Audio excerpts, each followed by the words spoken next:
Habib Segaf, apa sih kekuatan sholawat tibil kulub? Kenapa di Pondok Dalwa itu setiap habis sholat kalau ada yang sakit suruh baca tibil kulub ya? Bahkan itu kalau sakitnya agak keras dosis sholawatnya juga agak banyak. Kenapa sholat tibil kulub itu menjadi andalan Pondok Pesantren Dalwa? Bahkan bukan hanya Pondok Pesantren Dalwa, tapi setiap para ulama, setiap pondok pesantren yang masih berpegang teguh dengan ajaran para aslaf itu insya Allah pakai tibil kulub. Tibil kulub itu kalau tidak salah itu kalangan Imam Ad-Dardiri. Beliau di Mesir dimakamkan, seorang yang luar biasa, seorang wali, seorang yang sangat-sangat dekat pada Allah dan Rasulnya Muhammad SAW. Sehingga di antara keutamaan sholat tibil kulub ini, kalau dibacakan 4.000 kali, penyakit apa saja selain kematian akan sembuh. Ada riwayat 400 kali. Jadi sebetulnya kita nggak perlu repot 4.000 kali. 4.000 kali tinggal kita sewa berapa orang, suruh baca, niatkan untuk kita, insya Allah cepat sembuh. Dan kemudian ada satu hal yang mungkin perlu kita ambil pelajaran daripada tibil kulub. Kenapa tibil kulub? Yang mengarang dari zaman dahulu sudah. Tapi kenapa kok dibaca sampai sekarang? Ini selalu dibawa oleh saya punya abah filsafat ini. Apa itu kata beliau? Makana lillahi ya baqiya wastamar. Makana lillah baqiya wastamar. Semuanya karena Allah itu akan tetap kekal selama-lamanya, termasuk sholawat tibil kulub. Seakan-akan tidak ada yang mengalahkan, sehingga sampai beberapa dekade setelah beliau meninggal pun tetap masih baca sholawat tibil kulub ini. Oleh karena itu, ayo kita himbau, kita kembali kepada hadisnya Nabi SAW, di mana Nabi SAW bersabda, an-nasu kulluhum halka illal alimun, wal alimun kulluhum halka illal amilun, wal amiluna kulluhum halka illal mukhlisun, wal mukhlisuna ala khatarin azim. Jadi semua manusia akan binasa kecuali yang alim. Artinya alim gak harus menjadi orang alim, tapi yang belajar ilmu agama dia tidak akan binasa. Semua orang yang belajar ilmu agama akan binasa kecuali yang mengamalkan. Semua yang mengamalkan dengan ilmunya akan binasa kecuali yang ikhlas. Dan orang yang ikhlas pun itu dalam keadaan bahaya yang sangat luar biasa. Nah, intinya di sini, kenapa sholat tibil kulub masih dibaca? Karena keikhlasan yang mengarangnya. Ayo sama-sama kita ikhlas. Mungkin begitu. Gitu. Buya Yahya, pertanyaan dari Habib Novel bin Muhammad Al-Idrus.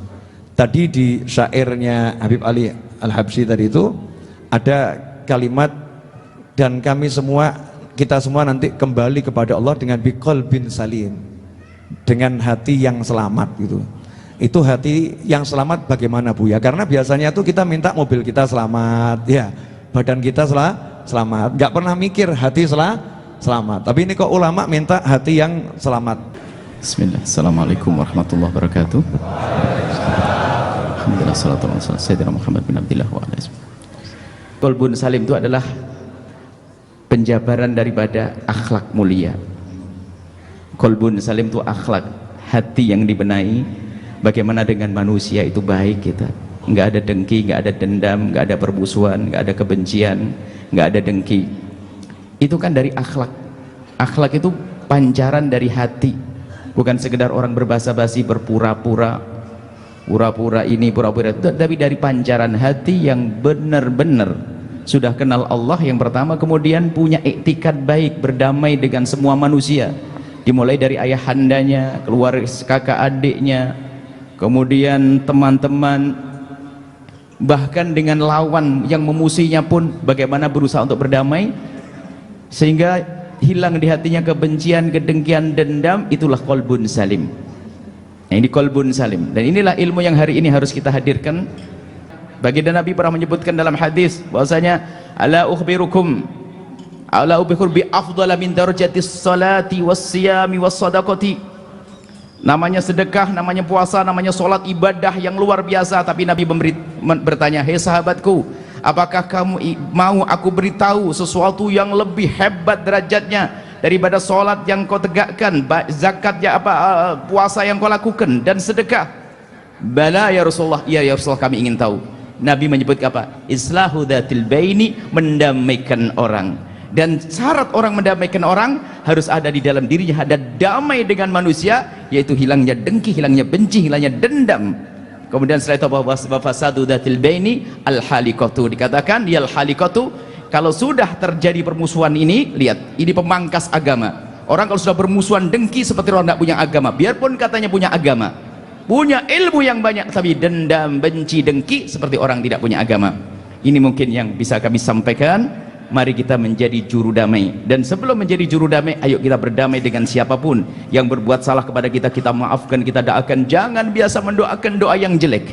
Kalau ada orang berbuat zalim kepada kita, kita doakan. Dan ini kalau masalah semacam ini kami teringat guru mulia laki-laki Abu Ya Habib Hasan bin Ahmad Baharun. Ada suatu ketika satu ustadz yang memusuhi beliau, membenci beliau, pokoknya ingin membuat sesuatu yang tidak baik kepada beliau. Akhirnya beliau datang, didatangi beliau, ditemani salah satu pecinta beliau atau murid beliau, tidak tahu pakai becak atau bagaimana, sambil didatangi ke rumah orang yang memusuhi, menjadi mengolok, dan memberi hadiah kue, satu bak kue. Nah, waktu itu masih kongguan gitu ya, kue. Bagaimana dimusuhi dan disakiti, ternyata malah memberi kebaikan. Itulah qalbun salim. Nggak perlu kita mendendam kepada umat Nabi Muhammad SAW, nggak ada perlunya. Kita maafkan semuanya. Bahkan kalau kita maafkan semuanya, kita tidak bisa melebihi daripada Nabi. Kita maafkan semuanya, kita tidak akan bisa melebihi pada Imam Haddad. Apalagi kita mendengki, mendendam, bagaimana akan menuju kepada Allah Subhanahu wa taala. Ini saja insyaallah. Semoga Allah membersihkan hati kita, menjadikan hati kita qalbun salim, hilang dendam, hilang dengki kepada siapapun. Wallahu a'lam bishawab.